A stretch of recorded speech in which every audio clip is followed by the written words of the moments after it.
केंद्रीय माहितीचे अधिकार अधिनियम 2005च्या अंतर्गत प्रत्येक राज्याला आपल्या राज्याच्या माहिती अधिकार नियम बनवण्याचे अधिकार आहेत। मागील कित्येक वर्षापासून जो नियम होता त्यामध्ये नुकतेच डॉक्टर अतुल पाटणे प्रधान सचिव यांनी जे बदल केलेले आहेत ते बदल खरोखरच माहिती अधिकारच्या समर्थनात आहेत की त्याच्या विरोधामध्ये आहेत, हा एक प्रकारचा प्रश्नचिन्ह निर्माण झालेला आहे। त्या नवीन बदलामध्ये जे आता सध्या 10 रुपयाचे जे शुल्क आहेत त्याला त्यांनी 30 रुपये केलेले आहेत।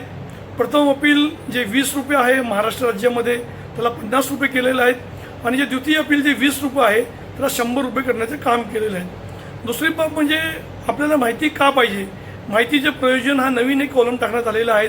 खरं पाहिलं जेव्हा केंद्रीय माहिती अधिकार 2005 जेव्हा UPA गव्हर्नमेंटनी तयार केला तेव्हा त्यांनी माहितीचे प्रयोजन हा जो एक त्याच्यामध्ये कॉलम होता तो वगळला होता आणि त्याचं देशभरामध्ये स्वागत झालं होतं। चौथी बात आहे की अगर तुम्हाला माहिती अधिकारचा अर्ज करायचा आहे तर प्रत्येक वेळी तुम्हाला भारतीय नागरिक असल्याचा पुरावा जोडणं आवश्यक आहे। खरं पाहिलं तर ह्या सर्व ज्या अटी आहेत ह्या जाचक आहेत, कारण सध्या मुख्यमंत्री देवेंद्र फडणवीस हे महाराष्ट्र राज्यामध्ये पारदर्शकता डिजिटलकडे जनतेला घेऊन जाण्यासाठी प्रयत्नशील आहेत। आपले महानगरपालिका असून देत, MMRD असून देत किंवा MSRDC किंवा गव्हर्नमेंटचे कुठलेही जे वेगवेगळे जे विभाग आहेत त्याला आता आपण ऑनलाईन करत आहोत आणि सर्व माहिती आपण लोकांच्या माहितीसाठी ऑनलाईन यासाठी करत आहोत की लोकांनी माहिती अधिकारचे अर्ज करूच नाही।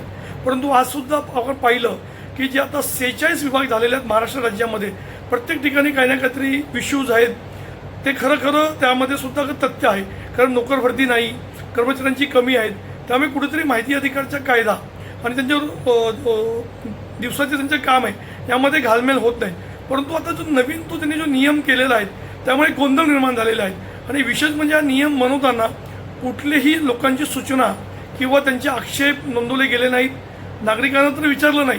परंतु विधिमंडळामध्ये हा बदल करण्यासाठी ज्या पद्धतीचा जो एक प्रकारचा प्रस्ताव सादर करणं आवश्यक आहे त्याकडे सुद्धा शासनाने दुर्लक्ष केलेलं आहे। आमची मुख्यमंत्र्यांकडे एवढीच मागणी आहे की हा नवीन जो बदल केला तो रद्द करावा, नागरिकांच्या सूचना विधिमंडळाचे मत आपण घेऊनच पुढे हा नवीन बदल करावा अशी आमची मागणी आहे।